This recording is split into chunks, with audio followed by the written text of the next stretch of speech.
guys in the dark.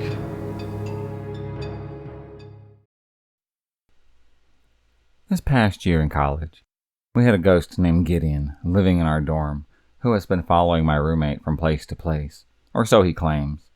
He had dubbed this ghost Gideon.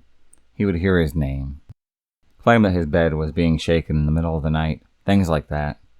He wasn't the only one to experience it, though.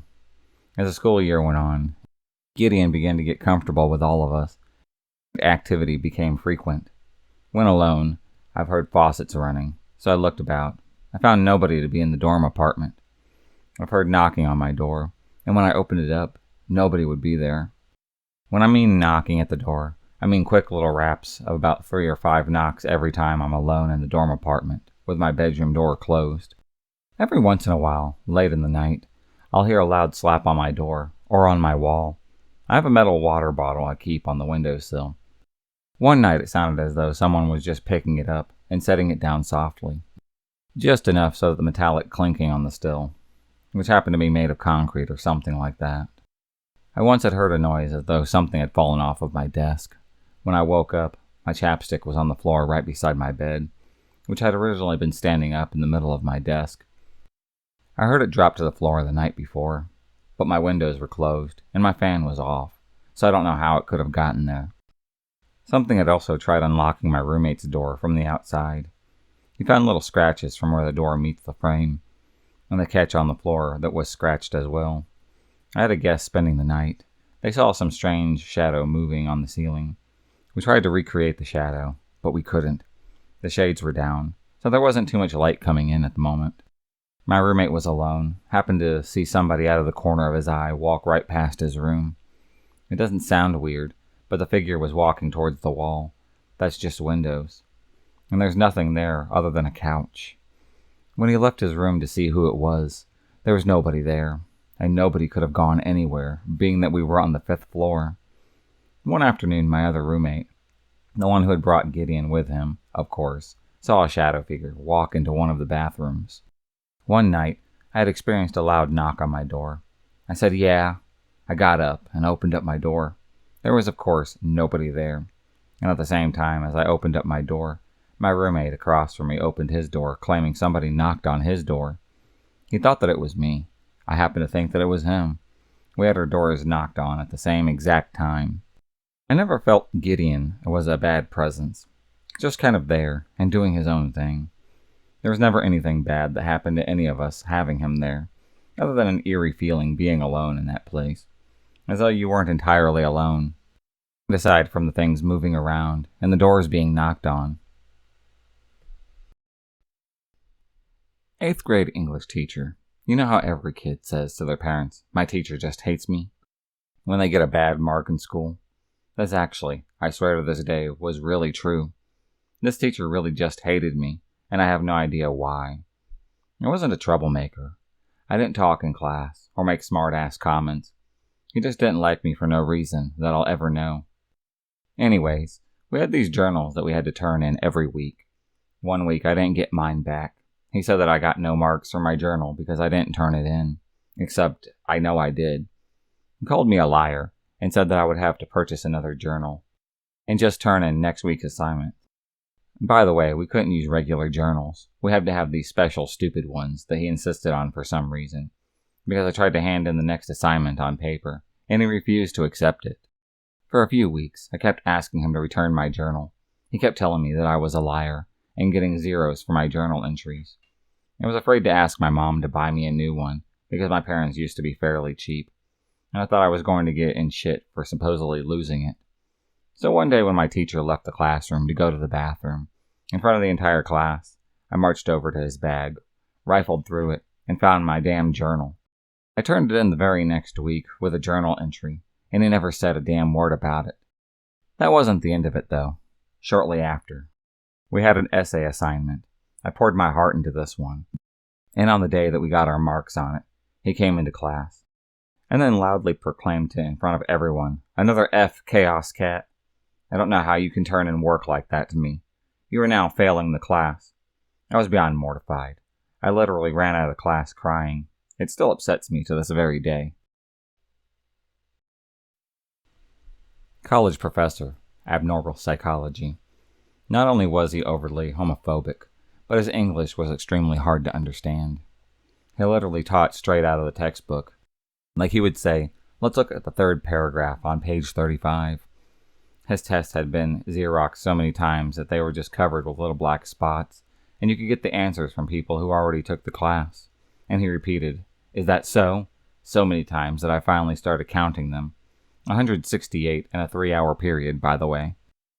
There was a break halfway through the class, and most of the people would just leave, but he either didn't notice or didn't care. At the end of the semester, we received the evaluation forms where we're supposed to provide feedback on the class.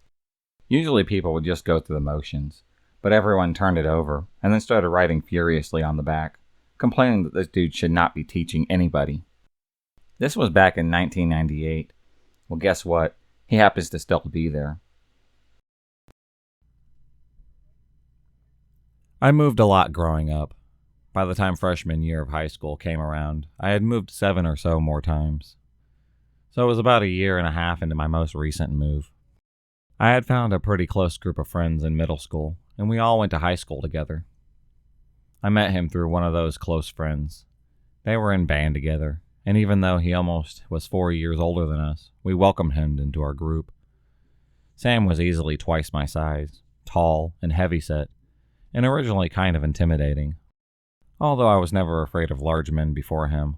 Lesson learned. I had a kind of bad home life, and I spent as much time as I could at school, sometimes hanging around the school campus until 6 or 7 at night with his friend group. 3 of us lived in the same direction, and we would walk the half-hour trip together until our paths split. One slightly colder evening, Sam offered to walk me home since the others had gone home already. I just thought that he was being a gentleman. He mentioned something from a previous move when he lived in California. He didn't walk a friend home, and something horrible happened. He left it at that, and I let him walk me home. We got a lot closer after that. We bonded over both living in California and exchanged numbers. He would message me late into the night about his depression and self-harm, and I just wanted to help. A few months later, he tried asking me out. It was this big romantic gesture. He learned a Disney song on the ukulele and sang to me in the cafeteria. But I was already dating someone, and when I turned him down, he got angry. A freaky, quiet, twitchy kind of angry. I felt so bad for him. I started seeing him everywhere.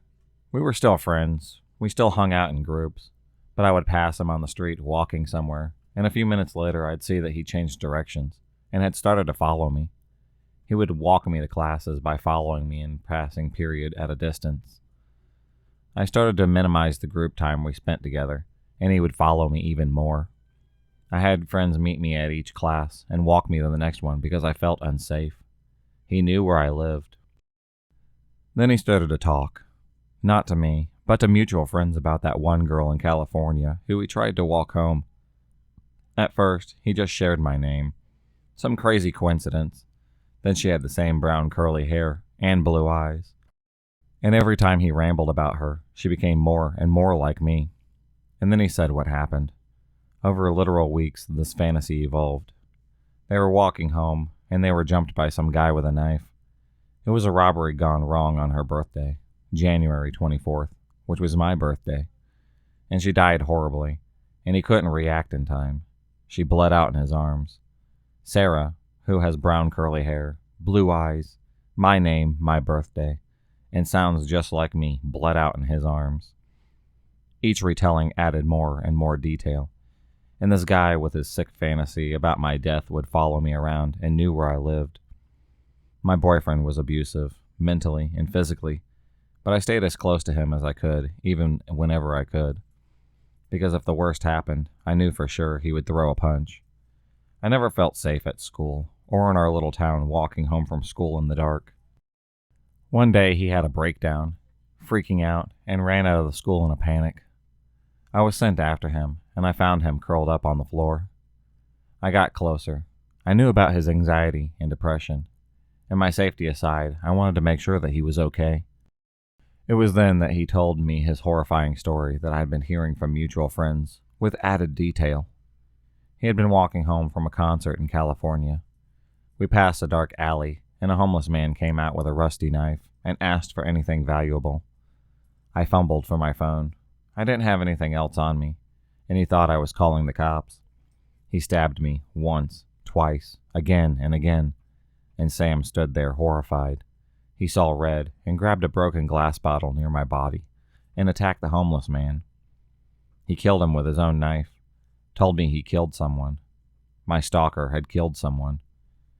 It didn't matter how messed up he was anymore. I didn't care if it was a fantasy or real. I didn't care how it would affect his mental health anymore. I wanted to go to the police. I was scared for my life. My friends convinced me to go to the school counselor first. That morning we went and told them everything. The stalking, the stories, how he admitted to murder, and that was the reason they moved to California. How I was afraid for my life and wanted to call the police. The counselor didn't take us seriously. She went to the principal, and the principal, not a mental health expert, called Sam in to talk about the accusations. The principal then informed me that he did not take that Sam had any kind of mental illness, or that I was in any danger, and that was that. I lost faith in adults, gave up on going to the police, stayed with my friend, walking me in between classes, hiding behind my abusive boyfriend, and looking behind me every step of the way, walking home that year. The counselors ended up gaslighting us to the point where this all feels like a fever dream now. And I would think it's made up, or if it weren't for my journal entries recording the events, and my growing panic. And also the similar stories from my friend groups. I'm really hoping that this guy gets the help that he deserves.